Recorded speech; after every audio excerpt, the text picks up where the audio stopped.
Assalamualaikum warahmatullahi wabarakatuh.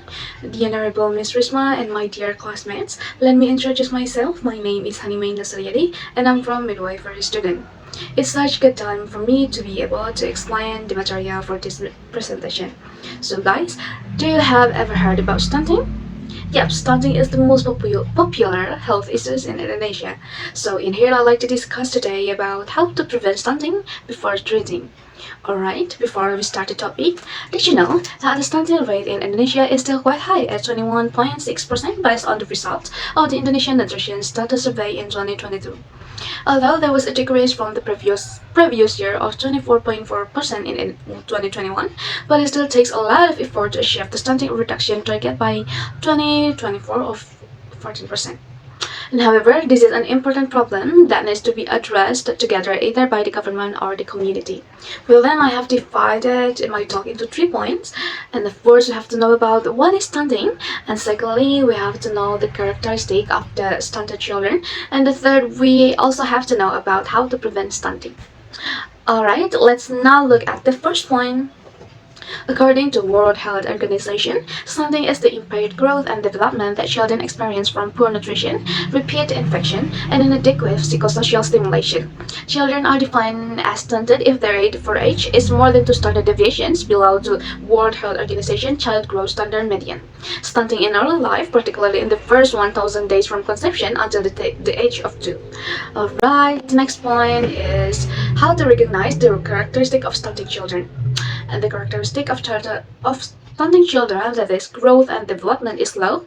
His face look younger than his age, body weight doesn't increase and will even tend to decrease, and his ability to focus and learning is bad. And children tend to be quieter, and the tooth growth pace in children slows down, and children are more easily attacked or infected by various diseases.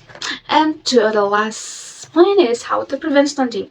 As for preventing stunting, we can prevent it from before pregnancy, babies, and childhood period.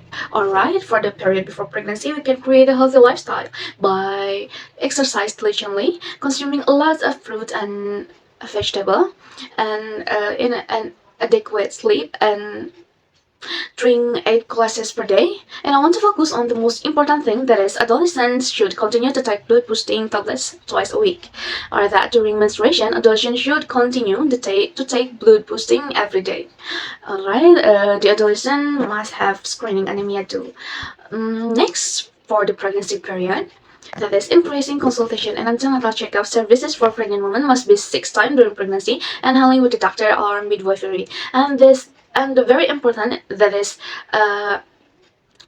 the giving the pregnancy woman 90 pieces blood supplement during pregnancy and equip all health centers with ultrasound equipment to monitor fetal development. And for sure, the pregnant woman should have a balance of nutrition and supplementary feeding for chronic energy deficiency mother.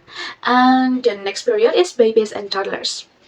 That is, we have to provide exclusive breastfeeding until the baby is 6 months old, and the children must get complete immunization and vitamin A supplementation and complementary feeding for 2 years old children or for 6 months until 24 months. The next is monitoring growth and development of toddlers through posyandu activities in the neighborhood. And toddlers are categorized as stunting if the body length index is less than mean 2 standard deviation or short until mean 3 standard deviation or very short. And the next is make sure the child eats healthy fruit and vegetable. Alright, this is the end of my presentation. Before I stop, allow me to summarize this session. Stunting is a common health problem that must be addressed immediately. In order not to adversely affect children, both in the short and long term, stunting must be addressed immediately. Therefore, prevention starts from pregnancy, and babies and childhood. Alright. In conclusion, the prevalence of stunting in Indonesia must be reduced and even eliminated immediately.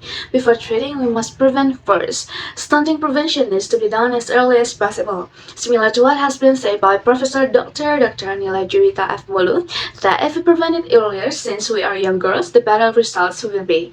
Behavior change is needed because preventing stunting is important. The government, together with the Ministry of Health, has also combined stunting prevention program to reduce stunting prevalence in Indonesia. So we, as the next generation, must also reduce stunting by following the rules that have been set.